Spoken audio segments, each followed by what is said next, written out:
घर में कोई तनाज़ा हो तो बच्चे उसकी जद में आ जाते हैं, मियाँ बीवी के दरमियान इख्तलाफ हो तो बच्चे जद में आ जाते हैं, दोनों के बीच में तलाक हो जाए तो बच्चे उसकी जद में आ जाते हैं।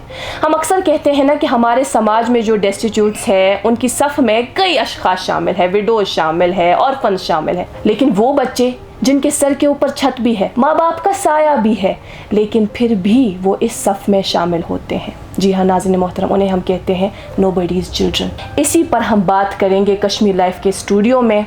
मेरे साथ है काबिल साथी सहाफ़ी जिन्होंने इस हवाले से रिसर्च की है और हम इनसे जानेंगे कि इन्होंने अपनी रिसर्च में क्या पाया। शादाब, बहुत बहुत शुक्रिया हमसे बात करने के लिए, वक्त निकालने के लिए, उस पर्टिकुलर टॉपिक के बारे में बात करने के लिए। मेरा पहला सवाल है, चूँकि आपने इस पर एक हफ्ते तक लगातार रिसर्च की और गालिबन इससे पहले भी आप कर रहे होते, क्या पाया?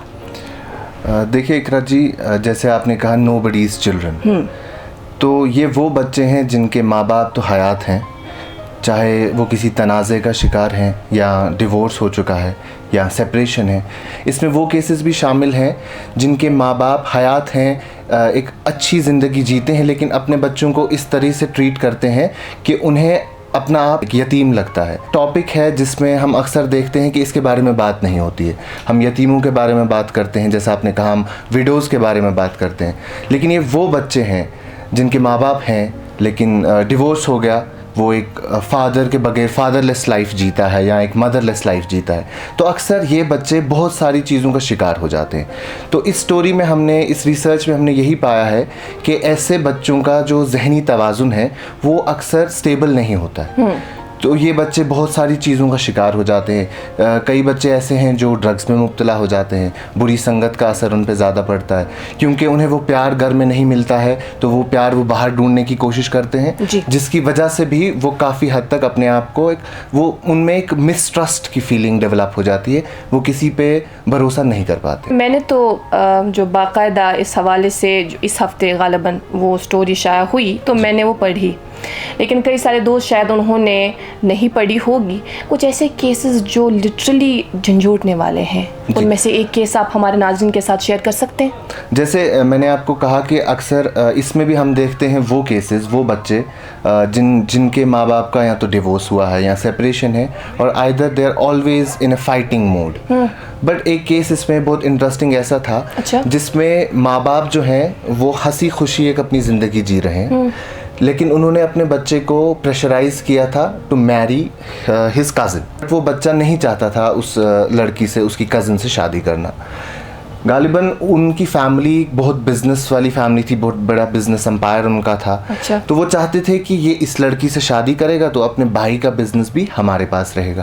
तो वो शादी की जो मेन वजह थी वो ये थी कि उसके माँ बाप चाहते थे कि कहीं ना कहीं से ये पैसा भी हमारे पास आ जाए। तो उसने बचपन से पिछले 5-7 साल से यही देखा है कि जहाँ पैसा है वहाँ माँ बाप उसे आगे कर देते हैं। पैसे के लिए वो किसी भी हद तक जा सकते हैं। इवन ये एक ऐसा सिनेरियो जहाँ वो अपने बच्चे को पैसे के लिए आगे कर रहे हैं, उसकी शादी उसकी मर्जी के खिलाफ करा रहे हैं। माँ बाप जिंदा है, माँ बाप का डिवोर्स भी नहीं है, सेपरेशन भी नहीं है, कोई झगड़ा भी नहीं है, माँ बाप खुश हैं आप एक साथ, लेकिन वो अपने बच्चे को एक कमोडिटी की तरह ट्रीट करते हैं। उम्र क्या थी उसकी? तकरीबन 24-25 साल की उम्र थी तब जब ये बात शुरू हुई है।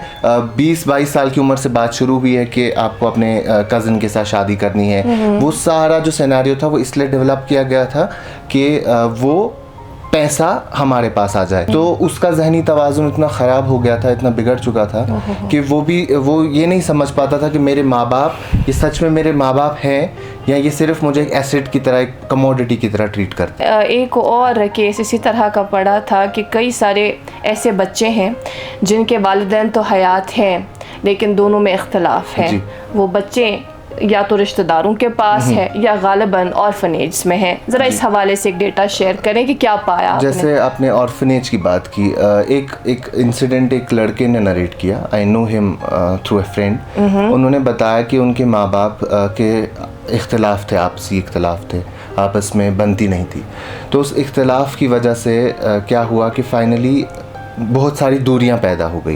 लड़का छोटा था, बहन बड़ी थी। तो बहन के बारे में पता चला कि बहन किसी लड़के को पसंद करती है, वो एक रिलेशनशिप में है उसके साथ। वो थ्रू रिलेटिव्स उनको पता चला। तो वो इख्तिलाफ में ऑलरेडी थे माँ बाप, तो वो एक दूसरे को ब्लेम करने लगे कि तुमने इसे अच्छी परवरिश नहीं दी है, तुमने ख़राब किया है। तो माँ बाप को करने लगी, बाप माँ को करने लगी। फाइनली सिचुएशन इतनी ख़राब हो गई कि उसे उठा के उसके ग्रैंड पेरेंट्स के पास भेज दिया गया, उस लड़की को। उन्होंने, आप समझिए ऐसे कि उसको डिसओन कर दिया।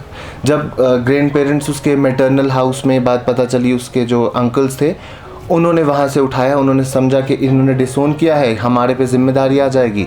उन्होंने उसे एक ऑर्फनेज में डाल दिया। अच्छा, ये उसका भाई नरेट कर रहा है, लेकिन उसका भाई उस वक्त छोटी उम्र में था तो वो कुछ कर नहीं पाया।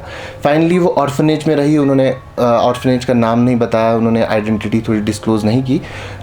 उस लड़की ने ऑर्फनेज वालों से यहाँ तक कह दिया था कि कोई अगर मेरे बारे में पूछे तो उन्हें बिल्कुल भी मेरे बारे में कुछ नहीं बताना। अच्छा। फाइनली वो वहाँ रही और कुछ वक्त बाद, कुछ अरसे बाद उसकी ऑर्फनेज के थ्रू ही उसकी शादी कर दी गई। लेकिन आज भी कहीं ना कहीं उसके भाई के जहन में वो ख्याल आते हैं कि किस तरीके से एक माँ बाप के इख्तिलाफ की वजह से उसकी बहन को सफ़र करना पड़ा। तो कहीं ना कहीं इस तरह के केसेस जो आपने इसमें डिस्कस किए हैं, कुछ इस हवाले से कुछ फिगर्स या डेटा जो आपने पाया? देखिए, ओवरऑल हम डेटा तो नहीं बता सकते हैं इसके बारे में, एज सच कोई ऑफिशियल डेटा तो है नहीं जो ये डिस्क्लोज कर सके, क्योंकि इस टॉपिक पे ज़्यादा बात होती नहीं है। ये वो बच्चे हैं जिनको शायद ही कोई पूछे, क्योंकि ये उस जद में आ जाते हैं जिनमें इनकी कोई गलती भी नहीं होती है, जिस सब में ये इन्वॉल्व भी नहीं होते, लेकिन ये फंस जाते हैं। तो एक और केस मैं आपको बताना चाहूँगा। उसमें वो जो कपल था, उनके बीच में इख्तिलाफ इस बात पे था कि जो उनके हस्बैंड है वो चाहते थे कि हमारा बेटा हो। अच्छा। लेकिन हुई है बेटी। ओके। तो उस बेटी के होने के बाद इख्तिलाफ शुरू हो गया।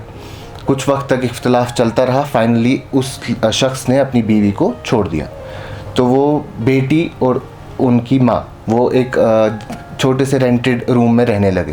लेकिन उसकी माँ ने काफ़ी मेहनत की, मशक्क़त की, ज़्यादा पढ़ी लिखी नहीं थी तो नौकरी नहीं थी, लेकिन काफ़ी मेहनत मशक्क़त करके उनको पालने की कोशिश की। कुछ वक्त के बाद वो उस सब के ही उसमें इन्वॉल्व हो गए इतने ज़्यादा कि वो गुजर गए। अच्छा। बहुत छोटी उम्र में गुजर गए। फाइनली उनके फादर उनको लेने आए, लेकिन शी रिफ्यूज्ड। उन्होंने कहा कि जिस शख्स ने मेरी माँ की कदर नहीं की वो मेरी कदर कहाँ करेगा। बट उस सब में उन्होंने कहा कि लोग कितने हेल्पफुल थे। उनकी जो मोहल्ला कमेटी थी, आसपास के लोग थे, उन्होंने काफ़ी मदद की उनकी उस दौरान, जब उसकी माँ बीमार थी, उससे पहले भी जो टाइम था, तो उनकी मदद की। और उनसे पूछा गया कि क्या आप शादी करना चाहते हैं, तो मोहल्ला की जो कमेटी थी उन्होंने उसकी शादी करा के उस बेटी को वहाँ से रुखसत कर दी।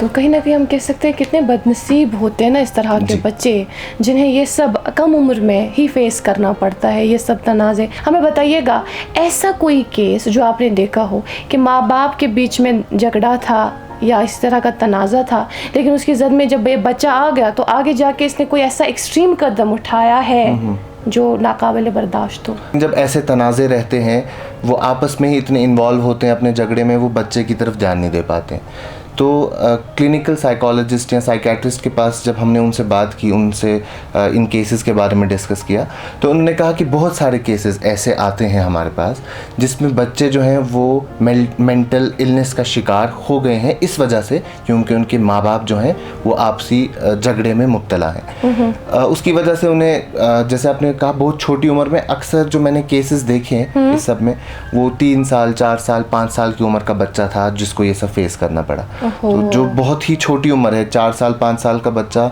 शायद ही कुछ समझ पाए कि हो क्या रहा है उसके आसपास।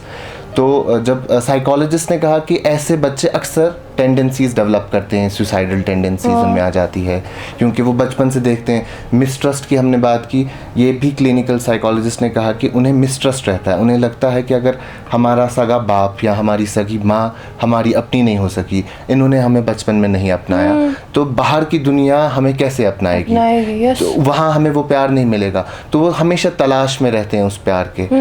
और ये बहुत वल्नरेबल हैं ऐसे बच्चे, ये इजीली यूज़ किए जा सकते हैं किसी भी गलत काम के लिए। सईद शादाब गिलानी, बहुत बहुत शुक्रिया, थैंक यू सो मच आज के इस सेशन में हमारे साथ इम्पोर्टेंट टॉपिक पर बात करने के लिए।